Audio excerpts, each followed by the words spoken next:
Nous sommes tous sortis de la voiture et j'ai commencé à regarder autour.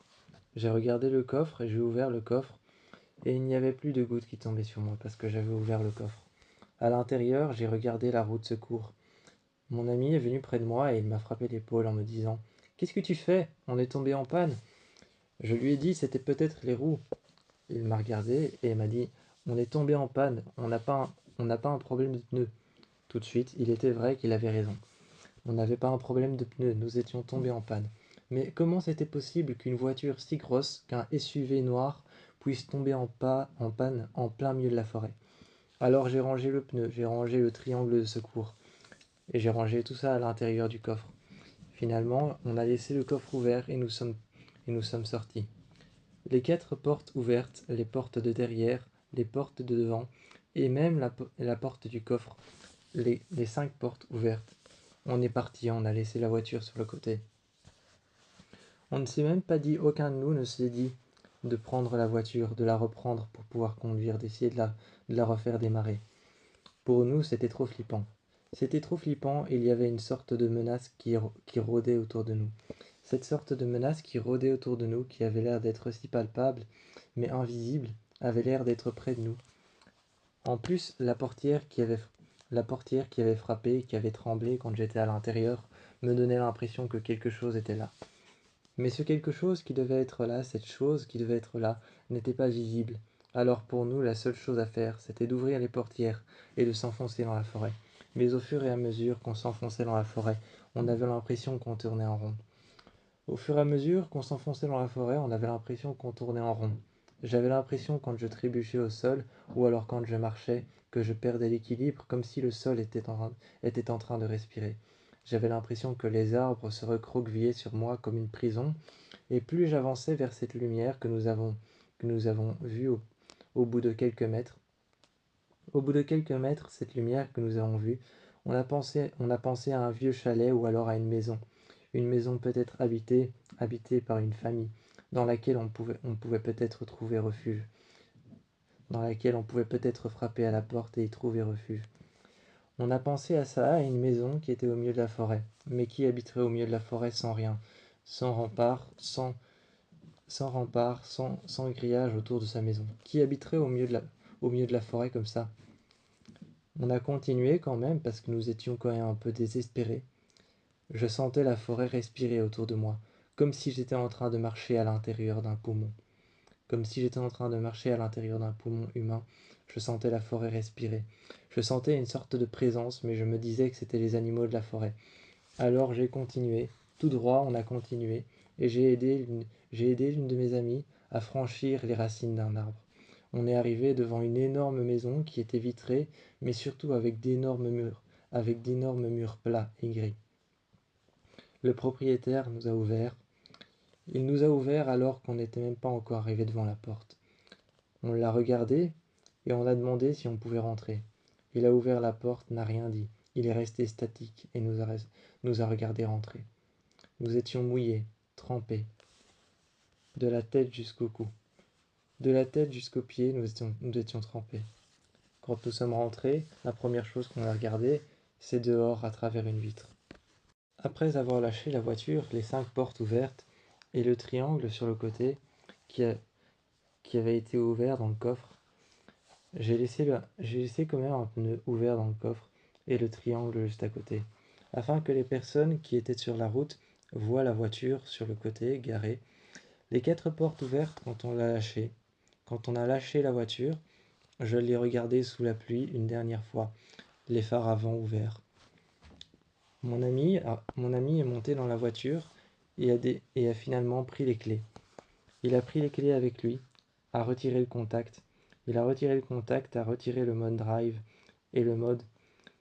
Il a retiré le mode drive, le mode sport de la voiture et ensuite nous sommes partis. Les 4 portières ouvertes et la porte du coffre ouverte, j'ai finalement couché le triangle. On est resté un moment autour de la voiture. On se demandait quand même quoi, mais nous sommes partis directement.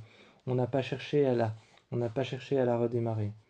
On a simplement retiré le mode drive, retiré le mode sport. On a retiré le triangle que j'ai simplement couché dans le coffre. Et finalement, on est parti. On s'est dispersé en groupe. Moi, j'étais parti avec une amie. On s'est dispersé en groupe et on est resté là dans la forêt. On s'est rejoint quelque part. On s'est rejoint quelque part au bord d'un arbre.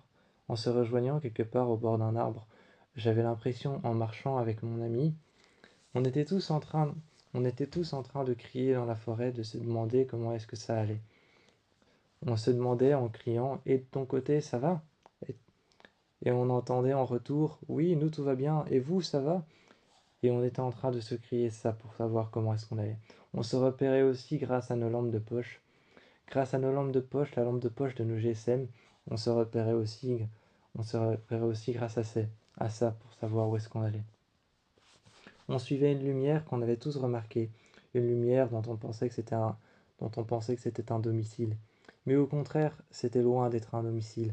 Ce qu'on allait trouver allait nous effrayer plus qu'autre chose. Déjà que j'avais l'impression que la forêt se retourne, Déjà que j'avais l'impression que la forêt se retournait contre moi. J'avais l'impression que les arbres se refermaient comme une porte derrière moi et que je ne pouvais plus voir la voiture, ni même les phares ou les 4 portières ouvertes, et même le coffre. J'avais l'impression que les arbres se refermaient comme une porte. J'avais l'impression qu'ils se redressaient. J'avais l'impression que certains arbres se redressaient après s'être refermés sur moi comme une prison. J'avais l'impression de marcher à l'intérieur d'une forêt qui respire. Cette impression d'enfermement quand j'avais l'impression que les arbres se mettaient tout contre moi, que j'avais l'impression qu'ils se resserraient contre moi, que j'avais l'impression qu'ils m'enfermaient à l'intérieur d'une prison naturelle. J'ai continué à avancer, mais j'observais les arbres comme s'ils bougeaient et qu'ils allaient me suivre.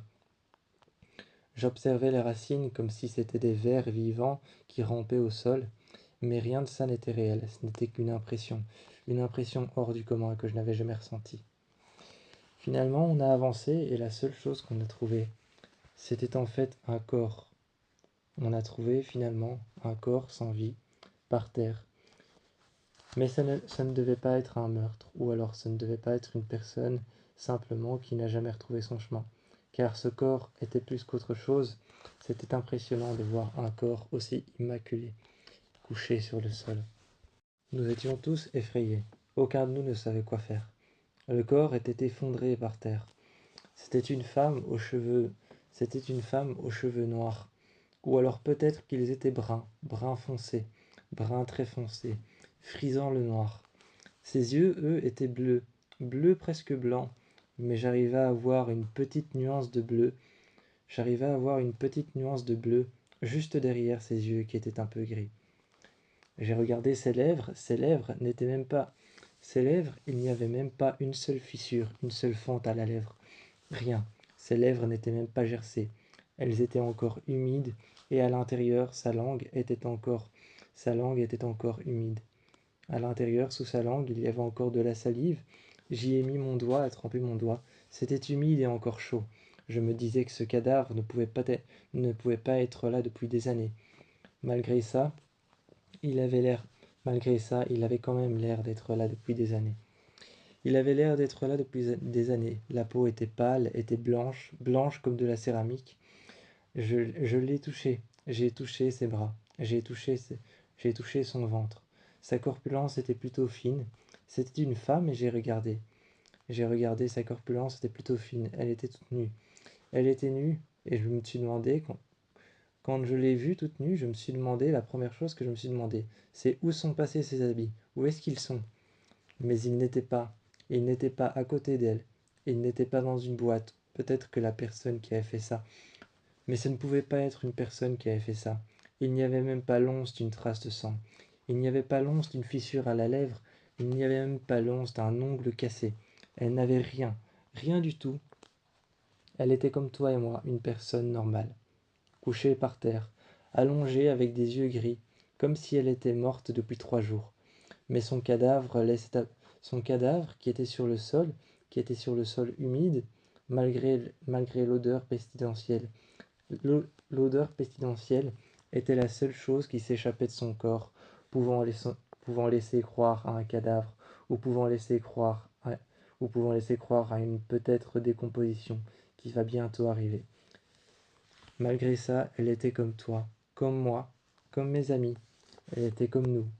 Elle n'avait rien, même pas un ongle cassé, même pas de la terre sous les ongles, même pas du sang séché qu'il y avait sur son crâne, rien que des yeux gris, dont on pouvait apercevoir qu'à la base ils étaient bleus. Même ses poignets n'étaient pas cassés, et même ses chevilles n'étaient pas cassées, rien, aucune échymose, aucune marque sur le corps, partout, et j'ai regardé. Elle n'avait même rien, pas de traumatisme vaginal, et même pas de traumatisme respiratoire dans le nez, rien. Je l'ai regardé, je n'ai pas suivi de cours, pour devenir un autopsiste. Je n'ai pas suivi ce genre de cours pour devenir un autopsiste. Je n'ai pas fait médecine, mais ce que je sais, c'est comment remarquer un vrai mort d'un mort qui n'a pas l'air d'en être un. Et celui-ci n'avait pas l'air d'être un vrai mort. Juste un corps allongé sur le sol. Comment ce pouvait être possible qu'elle ne respirait même plus? Nous étions tous tétanisés. Sans un mot, nous avons continué notre chemin, en pensant enfin arriver devant cette maison, la maison qu'on attendait tant, la maison à laquelle on pensait frapper à la porte et trouver refuge. On a continué, mais le cauchemar ne faisait que commencer. On est arrivé dans un cercle beaucoup trop parfait pour avoir été fait par la nature. Cela laissait à penser une impression qui nous oppressait. Cela laissait à penser une impression qui nous oppressait, qui nous faisait peur, alors que la vérité devait être bien plus terrifiante que ça. Ce cercle d'arbres, juste au creux de la forêt, laissait à penser que rien n'avait été fait par la nature. Ça ne pouvait pas être fait par la nature, ni même par un ovni. Je ne croyais pas aux ovnis.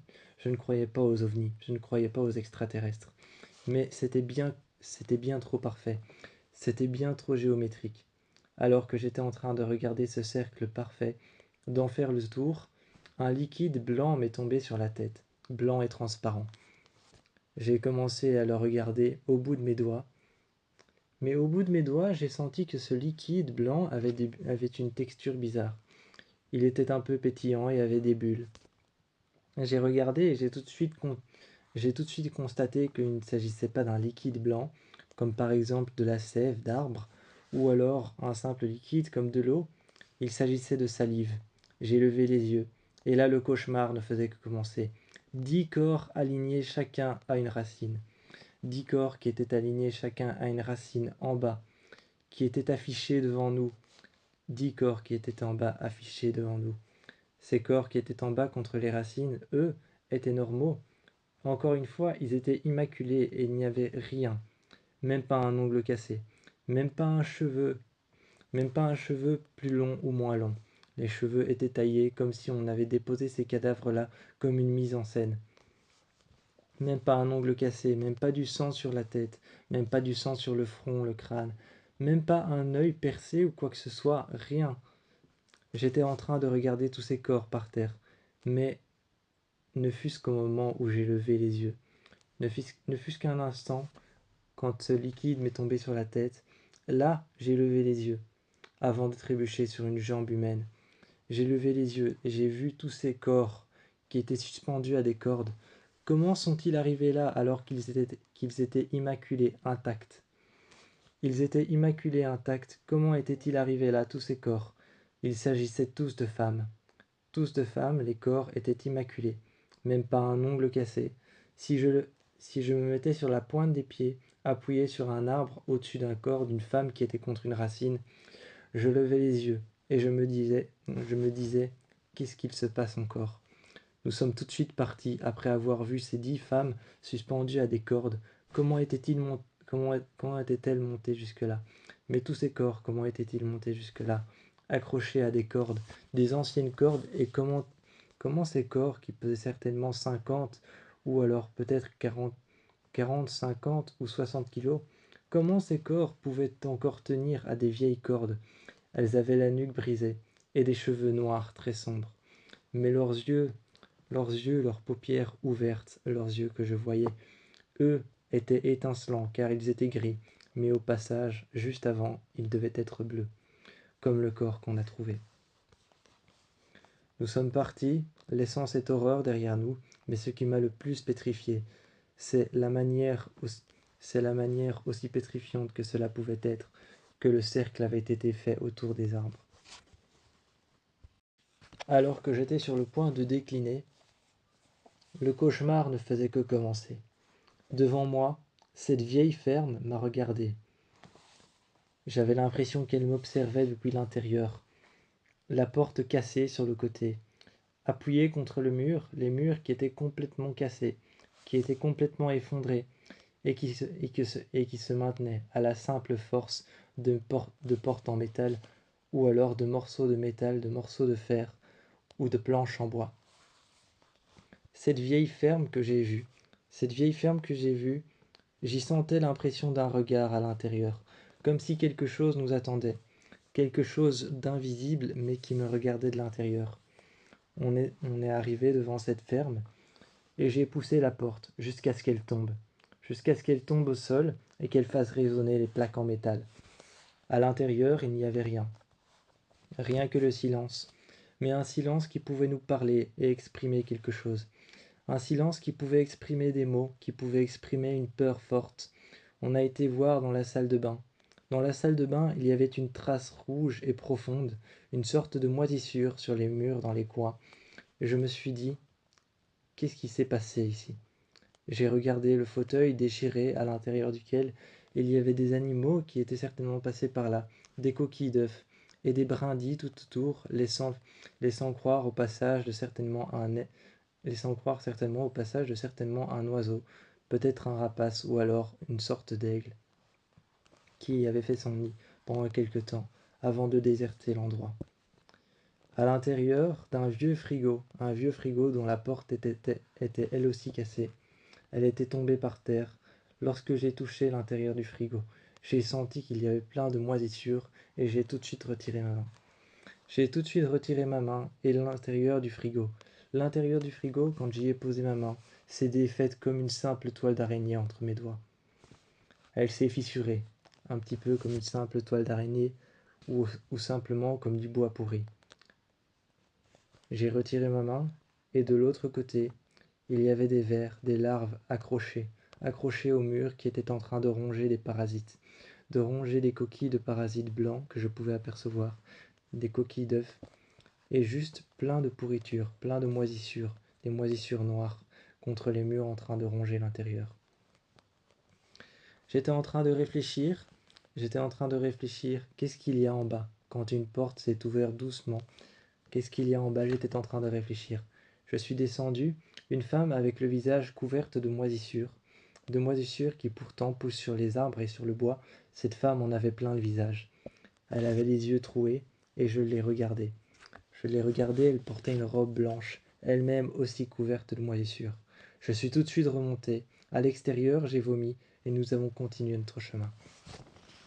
Enfin, quand on a vu une lumière, on a trouvé une maison. J'ai déposé mes sacs à côté de l'arbre près de cette maison, entre l'entrée de la forêt, ou alors la sortie plutôt. J'y ai déposé mes affaires, on a vu cette maison et on s'est dit enfin.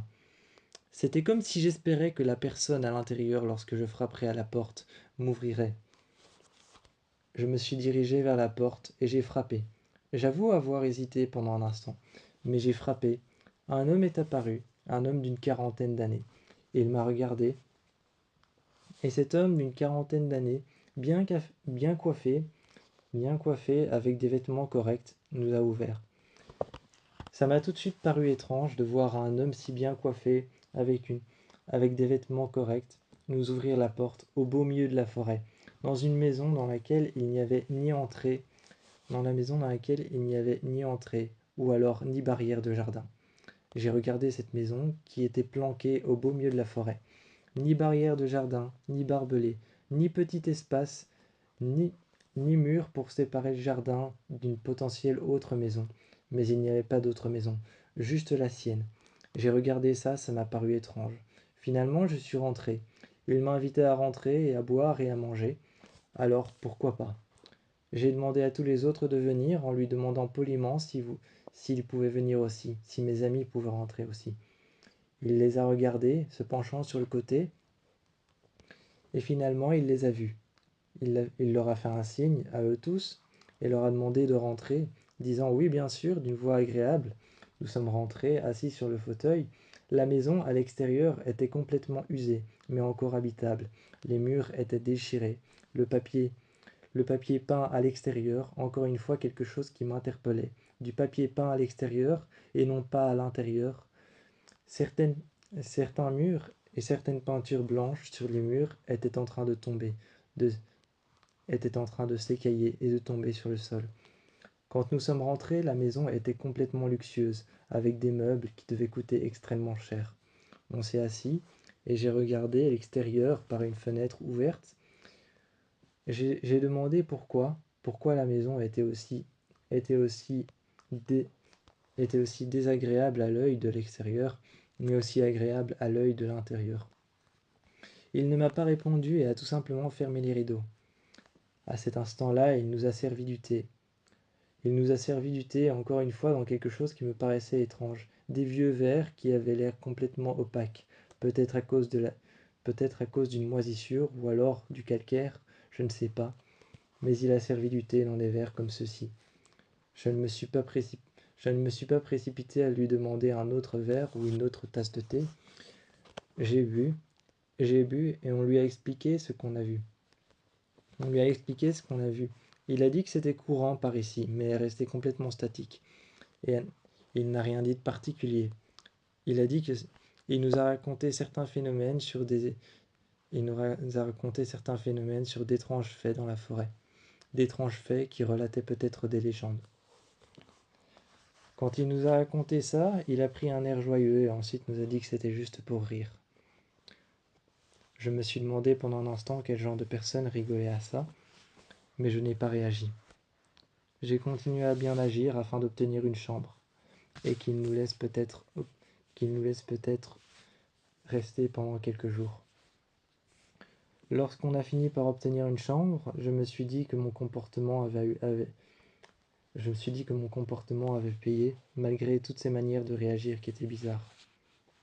L'homme, revenant de la cuisine, s'est assis avec une tasse de thé qui, elle, paraissait complètement normale, comme s'il s'attribuait le privilège d'avoir de la belle argenterie et qu'il nous donnait à nous des verres un peu périmés, couverts de pourriture et de calcaire, comme si quelque part il ne voulait pas de nous chez lui, mais qu'il nous acceptait quand même. Il s'est assis et il tourna alors simplement sa petite cuillère dans sa tasse et nous regardait en nous disant « Qu'est-ce que vous faites là ?» Encore une fois, cette question me perturbait. Elle donnait l'impression qu'il nous avait ouvert simplement par gentillesse ou par empathie, mais qu'il ne voulait clairement pas de nous ici. Finalement, on lui a parlé des corps qu'on a trouvés. Qui étaient complètement immaculés, qui ne paraissaient pas être d'une mort naturelle, ni même d'une mort sauvage par un animal. Il nous a regardés, mais celui-ci ne nous paraissait pas impressionné par ce qu'on lui disait. Celui-là n'avait pas l'air impressionné. Quand on a parlé d'un corps, et puis d'un autre corps, il n'avait pas l'air impressionné. Il restait stoïque, il restait sans expression, et nous écoutait. Comme si on avait quelque chose à continuer au final. Comme si on devait continuer, qu'on avait quelque chose à dire en plus. Finalement, il nous a regardés et nous a demandé si on voulait manger quelque chose. À ce moment-là, on lui a demandé simplement si on pouvait voir nos chambres. Il s'est assis, n'a rien dit, et nous a regardés. Il nous a dit « Comment ça ?» Et finalement, j'ai dit « Est-ce qu'on peut voir nos chambres ? Si vous nous avez ouvert, c'est bien que vous nous aidez un peu. » L'homme est resté encore une fois statique, n'a rien dit, a regardé dehors comme s'il voulait qu'on ressorte, et ensuite a dit sur un ton un peu interrogatif « Vos chambres ?» Je lui ai encore une fois répété que oui, peut-être parce qu'on était rentré, qu'il nous avait ouvert, c'était qu'il allait nous offrir peut-être un toit, qu'il allait nous offrir le couvert. Je ne voulais pas paraître indiscret, mais c'était peut-être ça, c'était la réaction qui me paraissait la plus honnête, la plus sincère, et surtout la plus logique. Mais lui avait l'air de nous faire des petits signes, comme si on devait ressortir, mais qu'on était venu seulement pour une soirée. mais par rapport à ce qu'on avait vu dans la forêt, on ne voulait pas, on ne voulait pas rentrer dans la forêt. On ne voulait pas repartir, et il était resté complètement stoïque par rapport à ce qu'on lui avait dit. Comme si pour lui c'était normal, c'était naturel, comme s'il en voyait tous les jours. J'ai commencé à me poser plusieurs questions, mais il a fini par nous montrer les chambres, seulement que plus tard, lorsqu'on a accepté de manger avec lui. Me redressant de mon lit presque à même le sol, me redressant de mon lit, je suis sorti et j'ai ouvert la porte lentement. J'ai aperçu alors sur un mur bien visible sur un mur, j'ai aperçu une lignée de couteaux qui étaient accrochés les uns à côté des autres. Des plus grands, des plus larges, des plus petits, des plus tranchants, et même des couteaux avec des dents. Même des couteaux crantés, des couteaux avec des dents, des grands couteaux, des couteaux de cuisine, des couteaux à poisson, des couteaux à fromage. Tous des genres de couteaux. Mais surtout, plus qu'autre chose, des couteaux à viande, des couteaux de boucher. Et là, je les ai regardés les uns après les autres. Mais quelque chose me perturba alors tout de suite. Cette chose qui me perturba tout de suite, ce n'était qu'un simple détail inoffensif, mais je me suis senti tout de suite désarmé. Comme si quelque chose allait m'arriver, comme si on me regardait. J'ai senti derrière moi un froid passer dans ma nuque. Mais ce n'était que l'aération. Ce n'était que l'aération qui était juste derrière moi, contre un mur. Je me suis dit, qu'est-ce qu'une aération peut bien faire sur un mur dans un couloir qui donne sur les chambres, alors qu'il y a une porte là qui est verrouillée et scellée avec plusieurs cadenas. Je me suis demandé ce que c'était. Une chambre forte, une chambre froide, qu'est-ce que ce pouvait être? Mais le détail qui me perturba le plus, c'était que le papier peint changea alors tout de suite, de fleurs noires et de fleurs de fleurs noires et de fleurs brunes, un papier peint de fleurs fanées, un papier peint de fleurs ouvertes noires et de, aux traits, ce papier peint aux fleurs noires, aux traits blancs et aux feuilles brunes fanées. Ce papier peint sur le côté changea tout de suite, juste sur le mur où il y avait les couteaux. Ce n'était plus un papier peint normal, mais un papier peint de chambre d'enfant, avec des petits bonhommes qui souriaient. Ces petits bonhommes qui souriaient, ces petits bonhommes, à l'air joyeux, avec des sourires, étaient juste placés derrière une quarantaine de couteaux. Cette quarantaine de couteaux étaient accrochés à des cordes, à des ficelles, et pour les couteaux les plus luxueux, ils étaient mis sous verre sous verre dans un simple étui en verre, avec juste derrière un petit coussin noir posé dessus. À l'intérieur, ceux-là étaient mis à l'intérieur d'une armoire, et pour le reste, ils étaient suspendus juste devant un grand mur. Je me dis, qui fait ça? Je me suis alors dit, qui fait ça? Qui suspend des couteaux? Et qui met ce genre de papier peint à l'intérieur d'un couloir? Je me suis demandé ce qu'il y avait derrière cette porte. J'ai essayé de regarder au travers de la serrure, mais je n'ai rien vu, juste une ombre passée. Mais comment est-ce que j'aurais pu deviner comment est-ce que j'aurais pu deviner ce que c'était? C'était peut-être un animal, quelque chose qui était tombé, mais je n'ai pas entendu quelqu'un marcher ou quelqu'un dire quelque chose. Je suis tout de suite rentré, mais le détail qui m'a le plus perturbé, le détail qui m'a le plus troublé, c'était ce papier peint avec les petits enfants qui souriaient. Voulant rentrer, j'ai percuté une porte qui, elle, n'était pas scellée complètement. Je suis passé au travers et je me suis retrouvé dans un garage. L'ombre qu'il y avait derrière la porte scellée complètement par des cadenas, par peut-être une dizaine de cadenas, n'était en fait qu'une sorte de plaque en métal qui était passée devant moi. J'ai alors été voir cette plaque en métal, mais je me suis pris les pieds dans une rallonge. J'ai avancé, j'ai marché, et finalement je me suis pris les pieds dans le mur. La porte s'est retournée contre moi. La porte s'est retournée contre moi et finalement de la poussière dissimulant un vieux livre à l'intérieur des murs, à l'intérieur des murs, dissimulant un vieux livre et d'innombrables photos de famille à l'intérieur, mais des familles qui n'avaient aucun lien avec lui. En dessous, une date et des prénoms. En dessous, une date et des prénoms, des noms de famille, et chaque fois une photo différente. Celle-ci, chaque fois, il y avait un enfant ou une femme. Un enfant, une femme ou alors un adulte qui avait été déchiré de la photo. Comme si, comme si on avait voulu le faire disparaître ou qu'on lui avait fait subir quelque chose à cette personne. Et il y avait des photos de famille, elles avaient été remises, brisées avec une partie déchirée. Lorsque j'ai percuté le mur, cette plaque de métal est tombée. et puis je me suis pris la rallonge, mais je me suis rattrapé sur quelque chose, et une autre chose est tombée devant moi. Là, je me suis relevé au sol, j'ai attendu un instant, espérant que je n'avais réveillé personne, surtout pas le propriétaire. Il m'effrayait, il m'effrayait cet homme.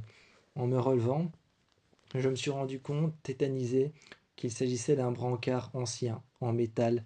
Un brancard ancien, pas d'ambulance, mais de morgue. De morgue, un brancard de morgue, sur lequel on devait certainement poser des corps comme ceux qu'on avait vus dans la forêt. Alors je me suis redressé. J'ai ouvert la porte. J'ai pris le livre avec moi pour pouvoir le montrer aux autres. Je me suis dit qu'il n'allait forcément pas le retrouver ou le chercher. Le propriétaire était trop occupé à s'occuper de nous. Il était trop occupé à s'occuper de nous, à nous faire à manger le soir ou à nous faire boire le thé l'après-midi. Il était trop occupé à nous prendre comme hôtes, et j'ai pris ça et j'ai observé toutes les personnes qui avaient disparu. Je n'avais pas retrouvé les parties de photos déchirées, mais ce détail qui avait été dissimulé dans la porte avait revu le jour. Alors je l'ai pris en main. Ce n'était qu'un détail vulgaire que j'avais trouvé entre les portes. Ce n'était qu'un livre, un détail comme parmi tant d'autres, comme parmi les couteaux, ou comme parmi le papier peint sur le mur avec ces petits enfants qui souriaient, ou encore les verres sales et sa tasse qui était complètement immaculée. Ce n'était qu'un simple détail, mais en fin de compte, ce détail était très important pour nous, pour connaître plus cette maison, et pour savoir ce qu'il fallait faire. Mais le brancard, je ne pouvais pas l'apporter dans la chambre, alors il fallait qu'on trouve le moment précis où je pouvais lui montrer. On a essayé de trouver le moment précis où je pouvais leur montrer, mais évidemment nous n'allons pas ressortir la journée. Nous n'allons pas ressortir la nuit, il fallait attendre la journée. Mais on a regardé toute la nuit. On a regardé toute la nuit ces photos de famille déchirées. Que faisait-il à ces personnes? Maintenant, il était sûr que le propriétaire de cette maison était lié à quelque chose d'obscur. Peut-être à un meurtre, mais quelque chose que bel et bien les humains pratiquaient.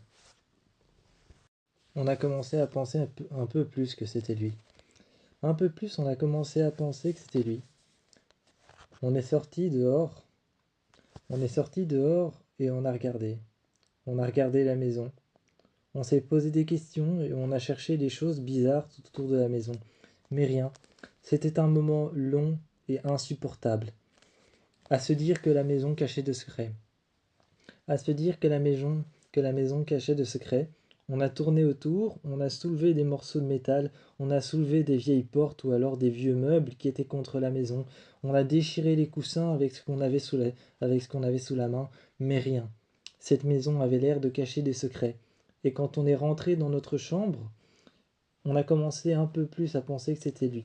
On n'a rien trouvé, ni photo de famille, ni photo de lui, ni même un vieux cadre ou alors encore quelque chose qui aurait pu nous mettre sur une certaine piste, ou alors même pas de numéro de téléphone. Rien. J'ai essayé de les emmener derrière la porte à travers laquelle je suis passé. La porte à travers laquelle je suis passé, j'ai essayé de les emmener là derrière, mais je me suis dit que si jamais le propriétaire se réveillait, on était peut-être tous fichus. S'il avait un lien envers un certain meurtre ou alors envers une certaine pratique, on était certainement tous morts, ou alors certainement on allait peut-être subir quelque chose qui était encore pire que la mort. Alors que ce moment où on a tourné autour de la maison était déjà horrible et bien pire que ce que l'on pensait, à travers les meubles, les vieilles portes qui étaient contre les murs, et même des briques qu'on a retirées, on n'a rien trouvé.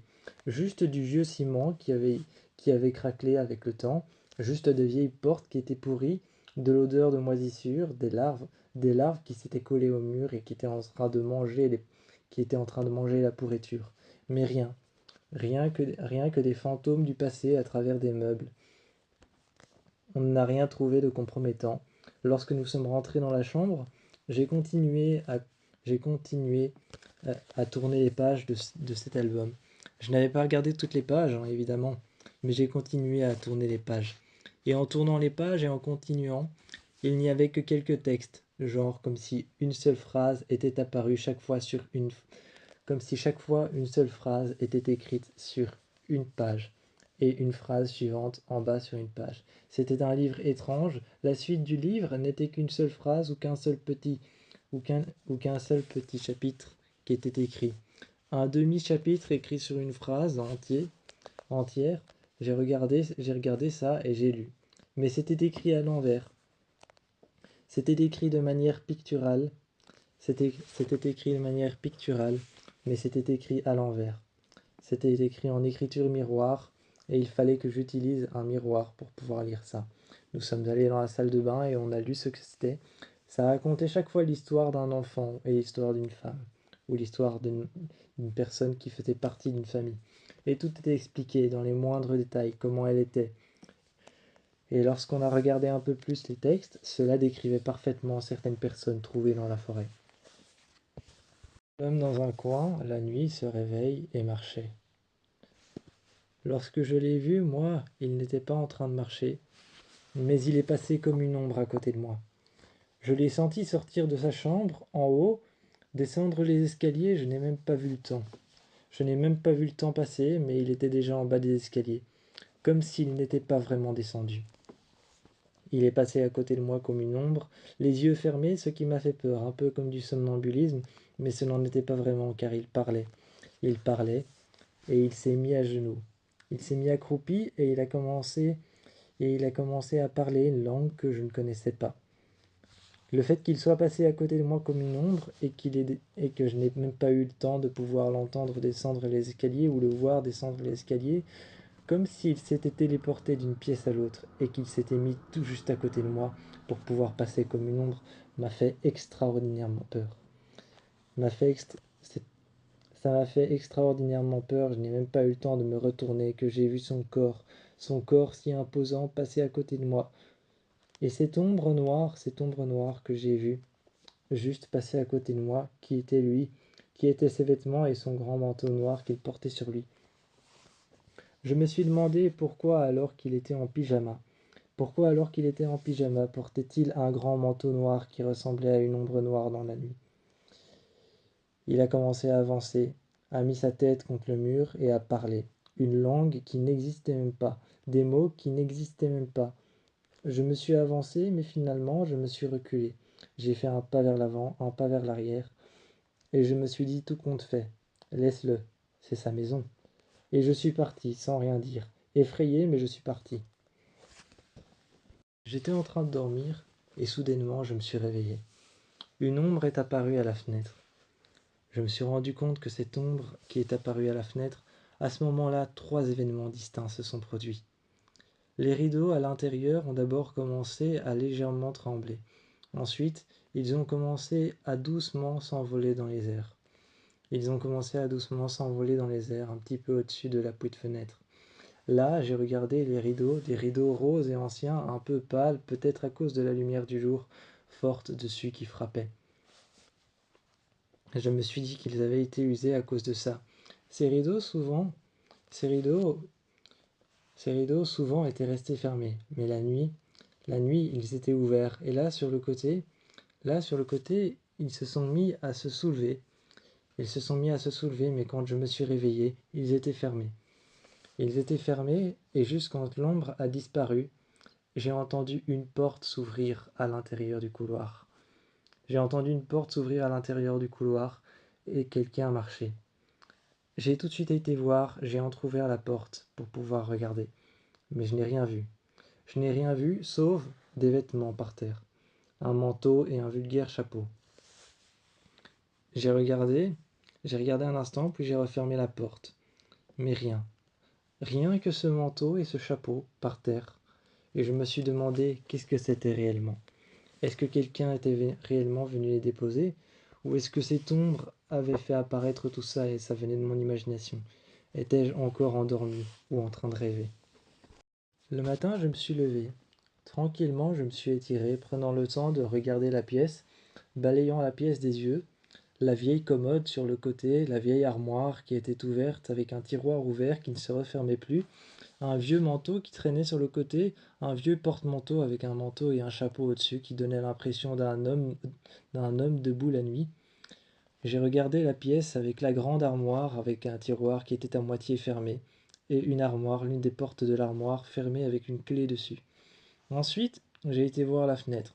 J'ai été voir à la fenêtre et j'ai aperçu deux filles avec une petite robe blanche et avec un nœud rouge au niveau de la poitrine. Je les ai regardées, je les ai regardées et elles jouaient à la corde à sauter. Elles étaient en train de sauter, de rigoler. Par contre, ce qui me faisait le plus peur, c'est que j'entendais leur rire non pas à l'extérieur, mais à l'intérieur de la maison. Une ambiance perturbante régnait, où j'entendais leur rire à l'intérieur de la maison. Et c'était sur les escaliers que j'entendais leurs pas.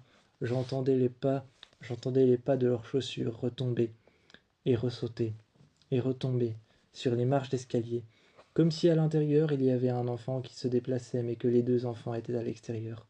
Cela me glaçait le sang. Mais à l'extérieur, je voyais ces filles. J'ai couru alors dans le couloir, et là tout s'est arrêté tout de suite, les rires et les pas. J'ai ouvert la porte et les filles n'étaient plus là. J'ai alors constaté que j'avais simplement rêvé et que ce n'était qu'une illusion, ou peut-être que je n'étais pas totalement réveillé, que je rêvais encore. Je me suis retourné et mis dans mon lit, je me suis couché, en réfléchissant à ce qui avait pu se passer. Finalement, plus tard, ce sont les autres qui m'ont réveillé, qui m'ont dit « Viens, on sort ». Et nous sommes sortis, mais sous la surveillance de l'homme.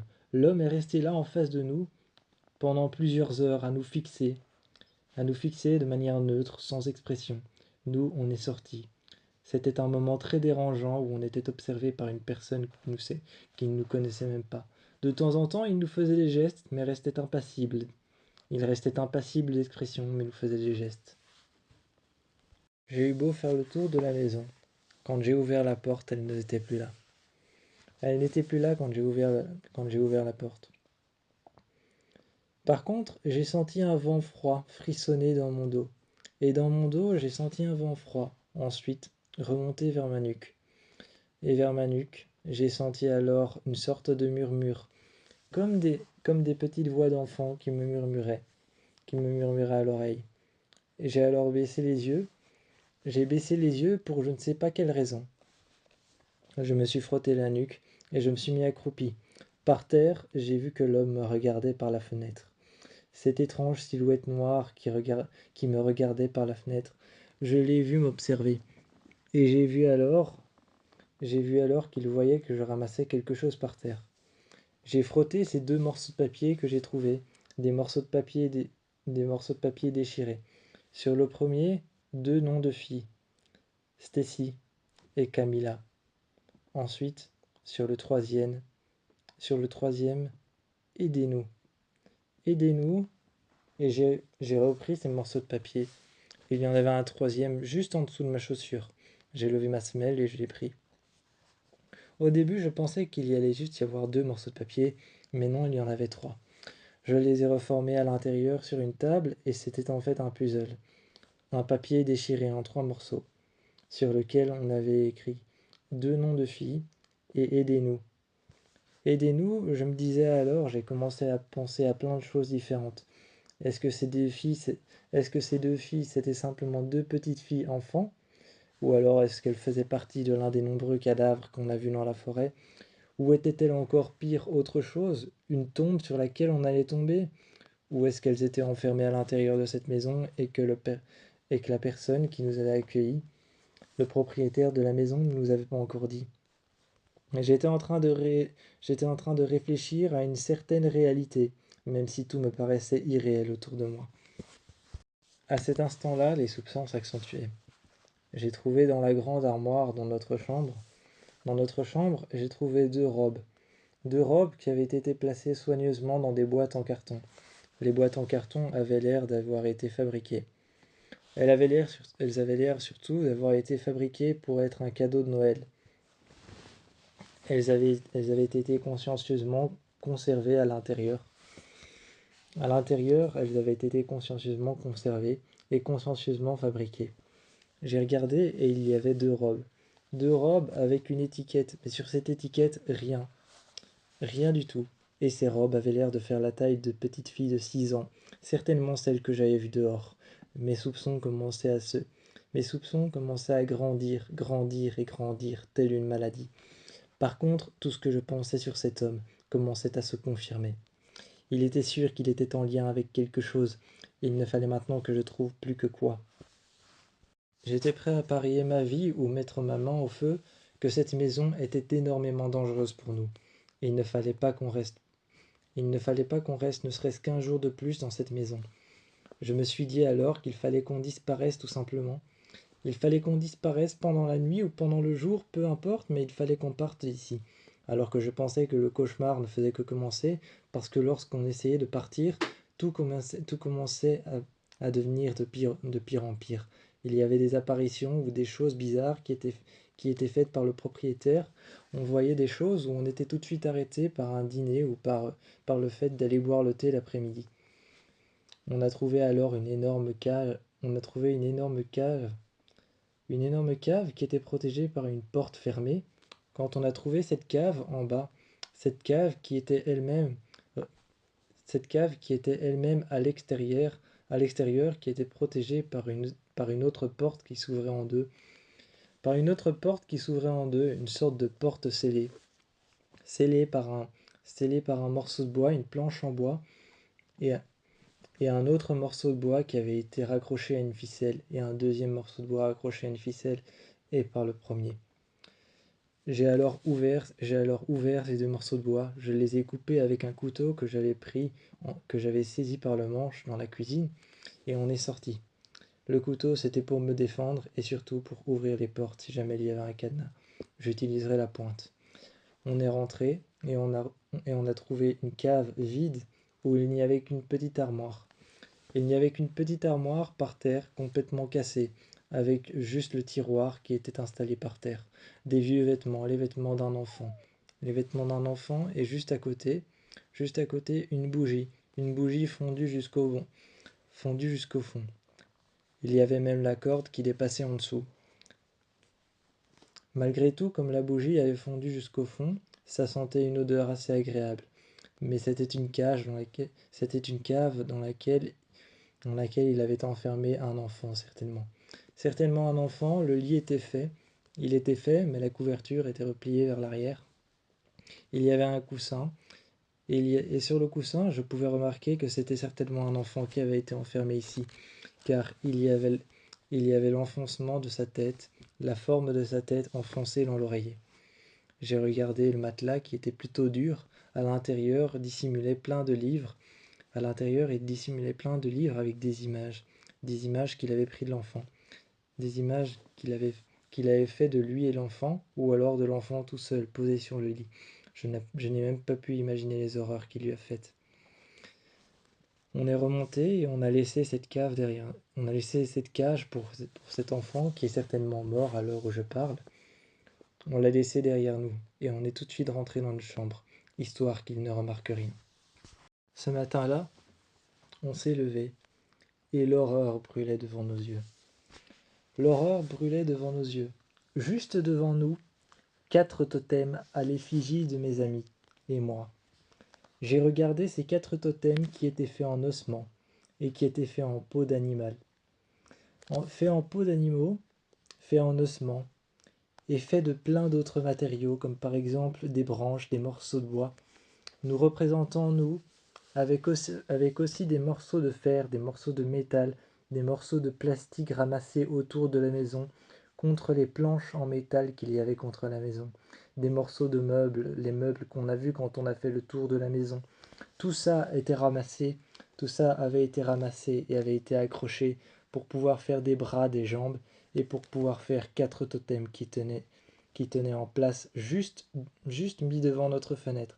Et je ne pense pas que ce soit un hasard qu'ils aient été mis devant notre fenêtre.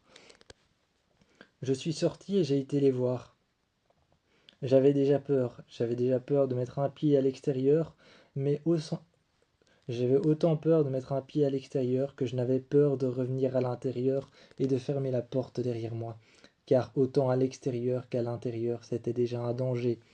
Je me suis mis face à l'un de ces totems et j'ai regardé ce totem.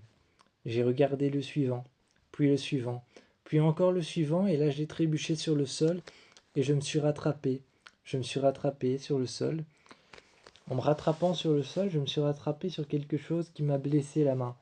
J'ai remarqué qu'il y avait un tas d'aiguilles qui sortaient du sol. En- La personne qui avait fait ça avait enfoui dans le sol, avait enfoui dans un cercle de terre des barbelés. Je me suis relevé et finalement, avec mon t-shirt que j'ai déchiré en quelques bandes, je me suis fait un bandage. J'ai regardé les totems, j'ai regardé les totems et il y avait une personne qui s'était arrêtée devant un totem. Pourquoi? Parce que tout un passage de traces de pieds, de traces de semelles de chaussures passait autour. J'ai vu plus loin dans la forêt, juste en face de la maison, il y avait un petit terrain plat. Et sur ce petit terrain plat, qui s'enfonçait dans la forêt, un sentier sur lequel il commençait. Ce sentier commençait de pierre et de galets. Juste, juste devant, passait une rivière à travers ce sentier de pierre et de galets pour qu'elle puisse passer à l'intérieur d'un lac un peu plus loin. Puis elle s'enfonçait et à l'intérieur de la forêt, ça devenait un simple sentier de terre. Mais sur ce sentier de terre, j'ai vu ensuite des traces de pieds, de vrais pieds humains.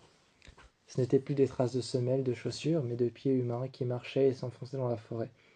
Mais ils disparaissaient un peu plus loin et je n'ai pas voulu les suivre. Au fur et à mesure qu'ils disparaissaient, les traces de pieds devenaient sanglantes. Elles devenaient sanglantes et couvertes de sang. Je me suis dit que je n'allais pas les suivre et je me suis retourné. Je suis retourné dans la maison, tel mon cauchemar qu'il était déjà. J'ai regardé les autres et je leur ai dit que ces 4 totems qui étaient là dehors nous ressemblaient et que la personne qui les avait faits, il lui était certainement déjà arrivé quelque chose, ou la personne qui avait voulu s'en approcher, lui était déjà arrivé certainement quelque chose. Il fallait qu'on sorte de là tout de suite, aujourd'hui, dès maintenant. C'était fini pour nous de rester ici. C'était une cage très subtile, mais il fallait qu'on sorte. Il fallait qu'on sorte et qu'on trouve une sortie. J'avais l'impression que cet homme, sans même nous toucher, ou sans même mettre la main sur notre épaule, nous retenait à l'intérieur de chez lui. Mais pour quelle raison faisait-il ça? On pensait être libre, enfin! Enfin on se disait qu'on était libre, et partout on courait dans la forêt. Sans jamais s'arrêter, on courait dans la forêt, mais le pire, c'était que autour de nous, malgré le fait qu'on soit libre et que la maison disparaisse peu à peu, elle était en train de disparaître peu à peu, je la sentais partir et disparaître et s'éloigner. Mais surtout, moi j'avançais sur ces pas de sang qui s'éloignaient, et même en dessous de mes pieds, en dessous des semelles de mes chaussures. En dessous des semelles de mes chaussures, ces pas de sang, ces pieds, ces, ces traces d'orteils et ces traces de pas disparaissaient de plus en plus. Elles commençaient à disparaître à cause de la terre, peut-être à cause de la terre et de la pluie, il commençait à pleuvoir. J'entendais la pluie et les gouttes d'eau qui commençaient à frapper le tronc des arbres, mais surtout plus qu'autre chose, commençaient à frapper les feuilles d'arbres. Je regardais les arbres partout autour de moi. Il y avait un vent très puissant qui soudainement s'est arrêté. On s'est arrêté une seconde et nous avons levé la tête. Ce vent qui était, ce vent qui était en train de souffler les arbres pour qu'ils s'abaissent un petit peu était tellement puissant qu'il nous empêchait d'avancer. Alors nous nous sommes arrêtés un instant en dessous un arbre qui avait beaucoup de feuilles, qui pouvait faire en sorte que, la, que la pluie ne tombe pas réellement sur nous. On a continué et le tonnerre a commencé à arriver. Il est arrivé d'un seul coup, comme si le ciel avait décidé de changer de couleur.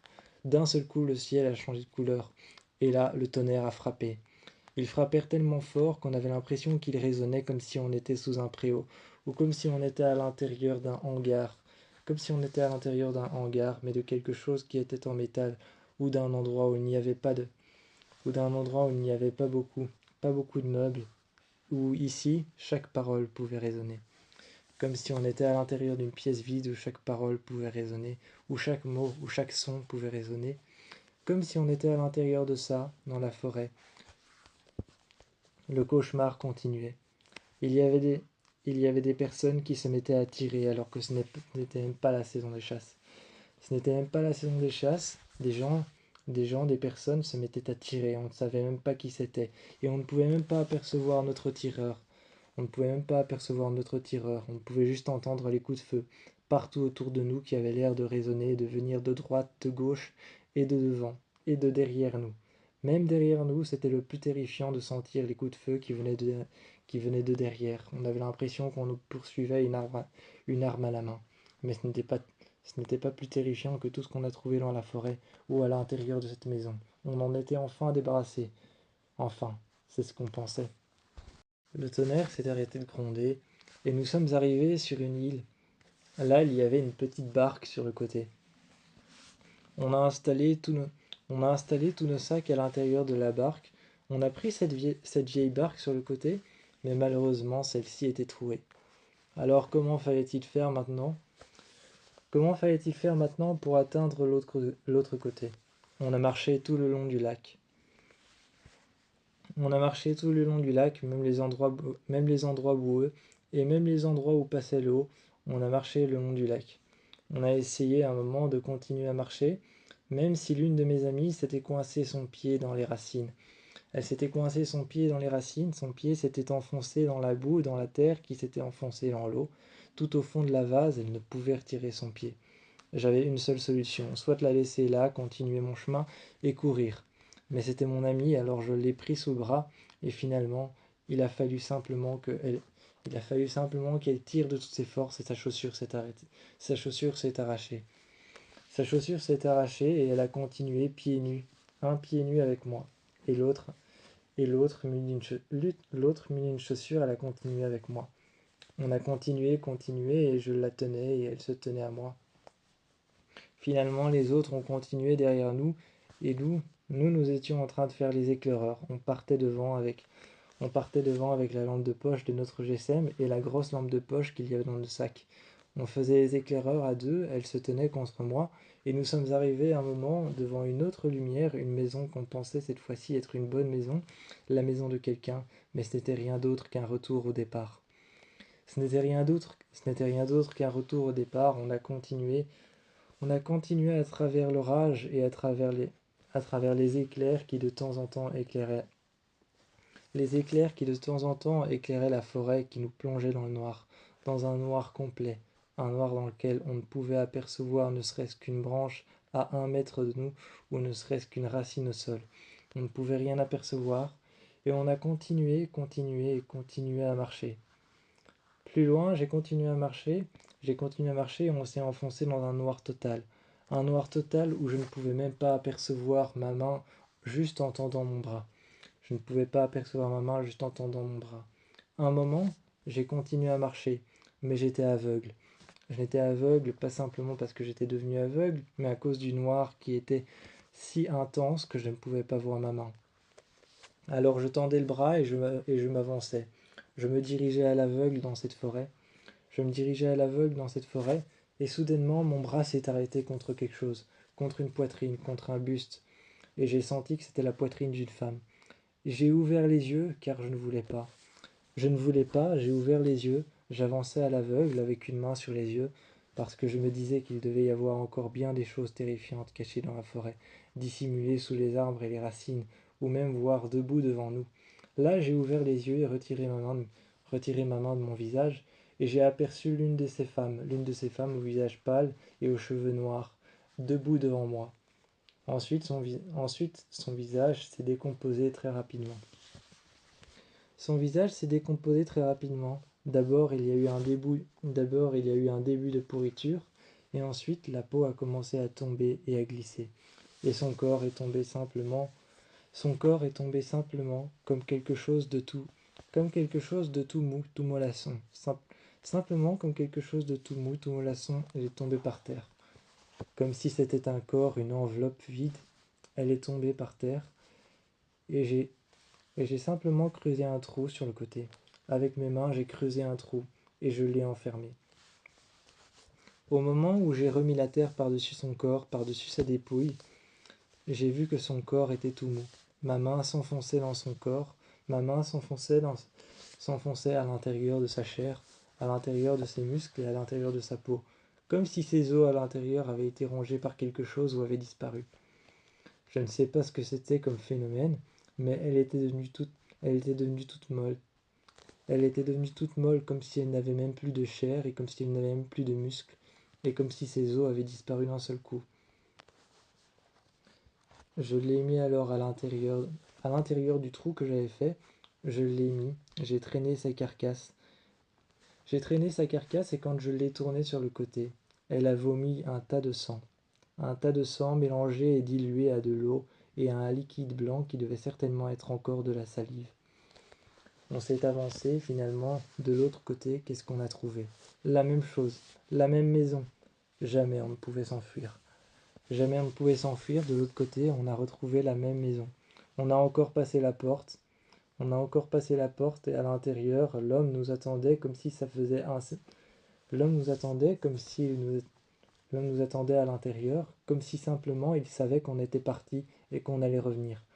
Il nous attendait comme si on allait revenir et qu'il allait avoir des hôtes à la maison. Le dîner était prêt. Les tasses de thé étaient mises sur la petite table du salon. Le feu était mis en route. Le feu était mis en route sur la cuisinière et le feu à l'intérieur du feu, dans le feu de bois, le feu était en route. Et sur la cuisinière aussi, sur laquelle il y avait une bouilloire qui était en train de faire ce cri aigu. Il l'a récupérée et nous a servi une tasse de thé. Et nous étions là, tétanisés par un cercle vicieux.